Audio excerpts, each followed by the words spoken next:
आज की यह वीडियो बहुत खास है क्योंकि आज की इस वीडियो में हम हर वह चीज पितृपक्ष और दान के बारे में जानेंगे जो आपको जाननी चाहिए। आखिर पितृपक्ष की असली सच्चाई क्या है, पिंडदान कैसे होता है, इसकी विधि क्या है और इसका वेदों, पुराणों, ग्रंथों में क्या क्या जिक्र किया गया है। पिंडदान करने से क्या होता है, यानी आज सारे सवालों का जवाब आपको इस वीडियो मिल जाएगा।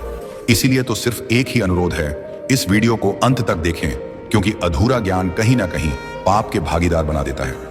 हम भगवान से कैसे प्रार्थना करते हैं कि आपके घर में कुशल मंगल हो, आप सुखी से रहें। राधे राधे।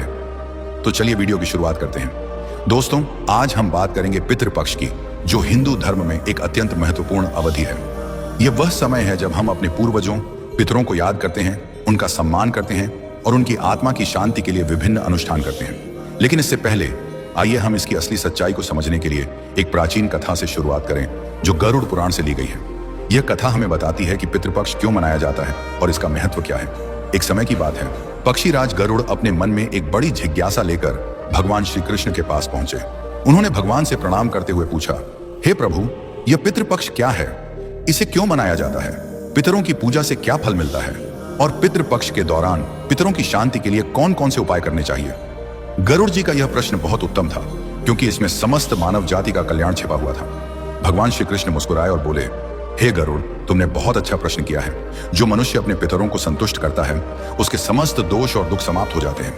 पितरों की पूजा से पूर्वजों का आशीर्वाद प्राप्त होता है जिससे जीवन में सुख, समृद्धि और मोक्ष की प्राप्ति होती है। फिर भगवान श्री कृष्ण ने गरुड़ जी से पूछा, हे गरुड़, क्या तुम जानते हो कि पितर कौन है? वे हमारे पूर्वज हैं जिन्होंने हमें जन्म दिया, संस्कार दिए और जीवन का आधार प्रदान किया। लेकिन मृत्यु के बाद उनकी आत्मा को शांति कैसे मिले? क्या तुम्हें पता है कि बिना संतान के पितरों की आत्मा अतृप्त रहती है? गरुड़ जी ने कहा, हे प्रभु, कृपया मुझे विस्तार से बताएं। तब भगवान श्री कृष्ण ने कहा, ठीक है, मैं तुम्हें एक प्राचीन कथा सुनाता हूं जो एक अप्सरा और अराशी की है। इस कथा को सुनने से तुम्हारे सभी प्रश्नों के उत्तर मिल जाएंगे। हे दोस्तों, अब सुनिए इस महान कथा को जो भगवान विष्णु के अवतार श्री कृष्ण ने गरुड़ जी को सुनाई। प्राचीन काल की बात है, रुचि नामक एक राजा थे जो संसार के माया मोह को छोड़कर निर्भय होकर ब्रह्मचर्य का पालन करते हुए निराहार भाव से पृथ्वी पर विचरण करने लगे। उन्होंने संसार की सभी खुशियों और भोगों का त्याग कर दिया था, घर में रहना भी छोड़ दिया था। वे एक बार ही भोजन करते थे और वन में भटकते रहते थे। उन्हें ऐसा वैराग्य धारण किया हुआ देखकर उनके समस्त पितृगण अत्यंत दुखी हो गए। अपने वंशज को इस प्रकार वंश को नष्ट करता देखकर उन्हें भय लगने लगा। उन्होंने सोचा कि वे स्वयं चलकर अपने वंशज से मिलेंगे और उसे वैराग्य का त्याग करने के लिए कहेंगे। एक दिन जब आर्षि रुचि ध्यान मग्न होकर तपस्या कर रहे थे, उसी समय उनके समस्त पितृगण उस स्थान पर प्रकट हुए। जब आर्षि रुचि ने अपनी आंखें खोली तो उन्होंने 4 दिव्य आत्माओं को अपने सामने खड़ा देखा। उन्हें देखकर वे आश्चर्यचकित हो गए और उन्हें प्रणाम करते हुए कहा, हे महान आत्माओं, आप कौन हैं और किस कारण से आप मुझे दर्शन देने के लिए पधारे हैं? वे सभी दिव्य आत्माएं बोली, हे वत्स, हम तुम्हारे पूर्वज हैं और हम तुम्हारे इस वैराग्यपूर्ण आचरण से अत्यंत दुखी हैं, इसीलिए तुमसे मिलने आए हैं। राशि रुचि ने उन्हें नमस्कार करते हुए आदरपूर्वक पूछा, हे पितृगण, आप सभी के दर्शन करके मैं कृतार्थ हो गया, किंतु आप मेरे आचरण से दुखी क्यों हैं? कृपया मुझे विस्तार से बताइए। मुझसे ऐसी कौन सी भूल हो गई है जो मेरे पूर्वज मुझसे असंतुष्ट और दुखी हैं? तब वे सभी पितृगण बोले, हे वत्स, तुमने किस कारण से विवाह नहीं किया? विवाह स्वर्ग और मोक्ष प्राप्ति का उत्तम मार्ग है। गृहस्थ आश्रम के बिना मनुष्य को शाश्वत बंधन होता है। गृहस्थ में रहकर मनुष्य देवताओं, पितरों, ऋषियों और याचकों की पूजा करके उत्तम लोकों को प्राप्त करता है। वह देवताओं को स्वाहा और पितरों को स्वधा शब्द के उच्चारण से तथा द्वार पर आए अतिथियों और याचकों को दान देकर संतुष्ट करता है। विवाह न करके, संतान उत्पन्न न करके तुम देव आनंद तथा पितृ आनंद से मुक्ति नहीं पा सकोगे। संसार में रहने वाले मनुष्य, वाशी तथा अन्य प्राणियों के लिए भी तुम प्रतिदिन ऋणी ही हो रहे हो। संतान की उत्पत्ति के बिना तुम स्वर्ग को कैसे प्राप्त कर सकोगे? देव पूजा, पितृतर्पण तथा संन्यास ग्रहण किए बगैर तुम्हें स्वर्ग की प्राप्ति नहीं होगी। सभी पितर कहते हैं, हे पुत्र, यदि तुमने विवाह नहीं किया तो यह अन्याय केवल तुम्हें कष्ट ही देगा। मरने के बाद तुम्हें नरक की प्राप्ति होगी और अगले जन्म में भी कष्ट भोगोगे। फिर आरषि ने अपने पितरों से कहा, हे पितरों, जीवन में विवाह करना अत्यंत दुखदायक है।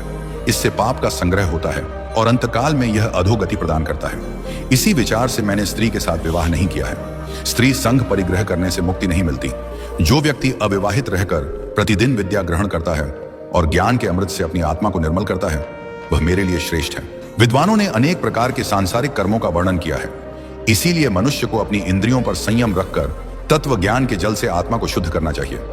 फिर पितरों ने कहा, हे वत्स, इंद्रियों को वश में रखकर ज्ञान के द्वारा आत्मा को निर्मल करना चाहिए।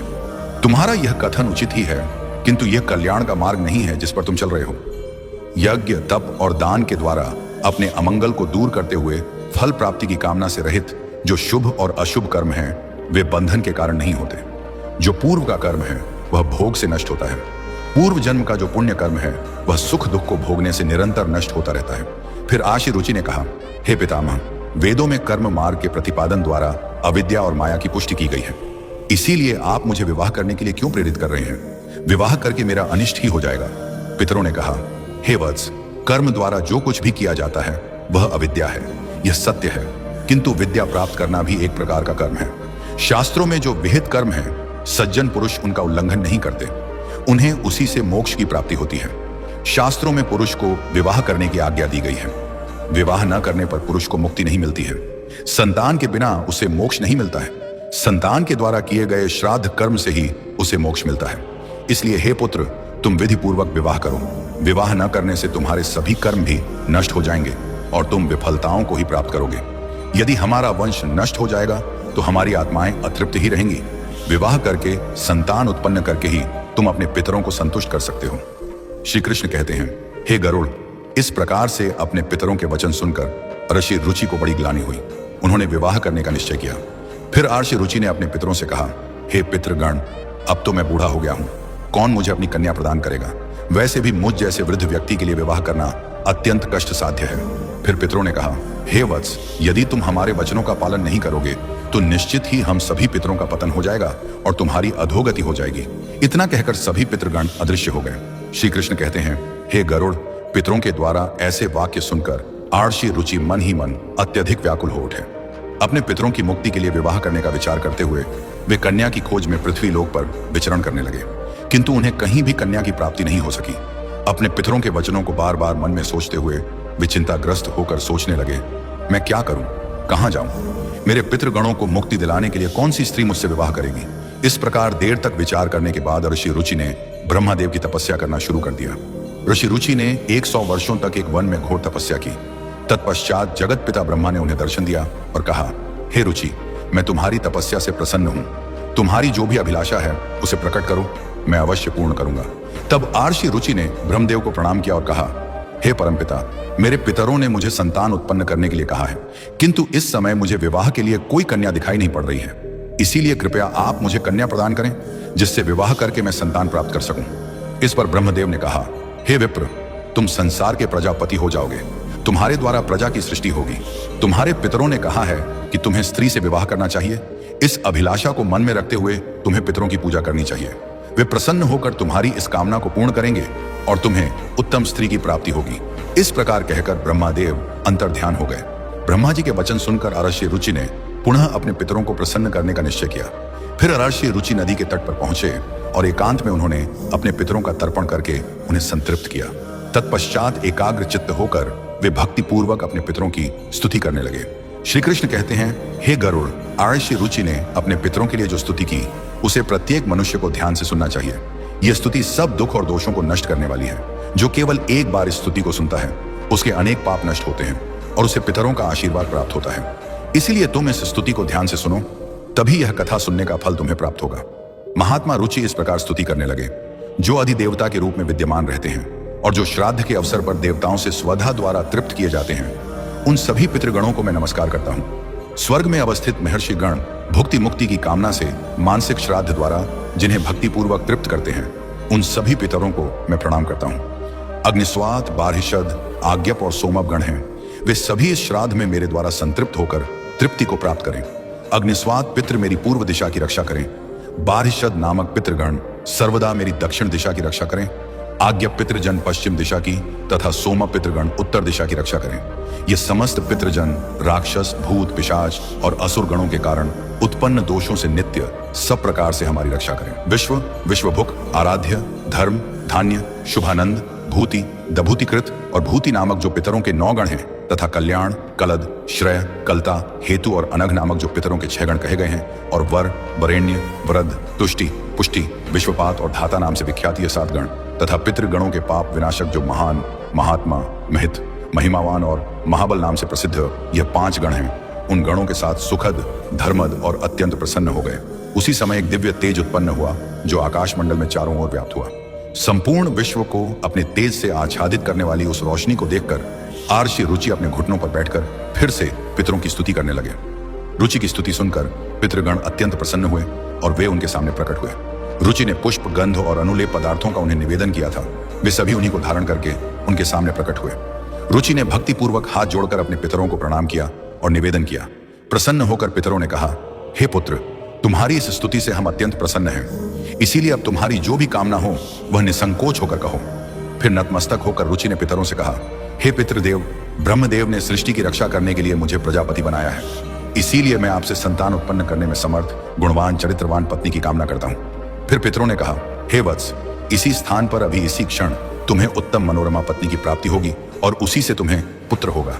हे रुचि, वह पुत्र बुद्धिमान और बलशाली होकर रोच नाम से तीनों लोकों में ख्याति प्राप्त करेगा। उसके भी अतिशय बलवान, महापराक्रमी, महात्मा और पृथ्वी का पालन करने वाले बहुत से पुत्र होंगे। कहकर समस्त पितृगण ऋषि रुचि को आशीर्वाद देकर उस स्थान से अंतर्ध्यान हो गए। पितरों के अंतर्ध्यान होते ही पितरों की कृपा से उसी समय उस नदी के मध्य से ही रुचि के समीप प्रमलोचा नामक मन को प्रिय लगने वाली सुंदर श्रेष्ठ एक अप्सरा प्रकट हुई। उस श्रेष्ठ अप्सरा ने मधुर वाणी में महात्मा रुचि से कहा, हे तपस्वी श्रेष्ठ, वरुण के पुत्र महर्षि पुष्कर द्वारा मेरी एक अतिशय सुंदर कन्या उपज हुई है। मैं उस सुंदर रूप वाली मानिनी नामक कन्या को भार्या के रूप में आपको प्रदान करती हूँ। आप इससे विवाह करें। इस कन्या से आपको अतिशय बुद्धिमान मनु नाम का पुत्र होगा। फिर प्रजापति रुचि ने उस अप्सरा कन्या से विवाह किया। श्री कृष्ण कहते हैं, हे गरुड़, इस प्रकार से आशी रुचि ने अपने पितरों को प्रसन्न करके विवाह के लिए कन्या प्राप्त की और अपने वंश को आगे बढ़ाया। कथा के अंत में भगवान श्री कृष्ण ने गरुड़ जी को पितरों को प्रसन्न करने के अनेक उपाय विस्तार से बताए। यह उपाय मनुष्य के जीवन में पितृदोष को समाप्त करने और पितरों की कृपा प्राप्त करने के लिए अत्यंत आवश्यक माने जाते हैं। दोस्तों, अब हम बात करते हैं पितृपक्ष की असली सच्चाई की। पितृपक्ष हिंदू पंचांग के अनुसार भाद्रपद मास की पूर्णिमा से आश्विन मास की अमावस्या तक 16 दिनों की अवधि है।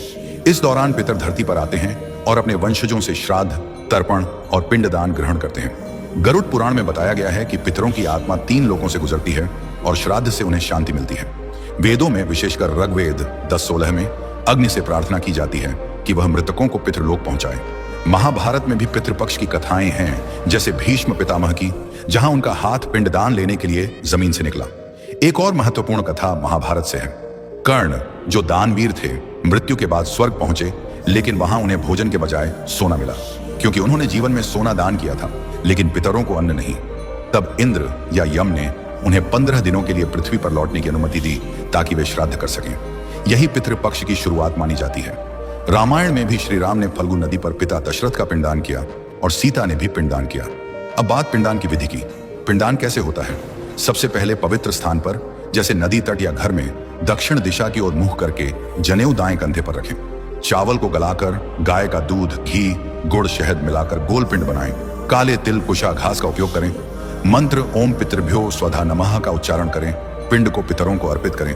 फिर कौवे, गाय, कुत्ते को भोजन दें, क्योंकि कौवा यम का दूत माना जाता है। अगर कौवा खाए तो पिंडदान स्वीकार माना जाता है। ब्राह्मणों को भोजन कराएं। यह विधि 16 दिनों में मृत्यु तिथि के अनुसार की जाती है। अगर तिथि याद न हो तो सर्वपितृ अमावस्या पर करें।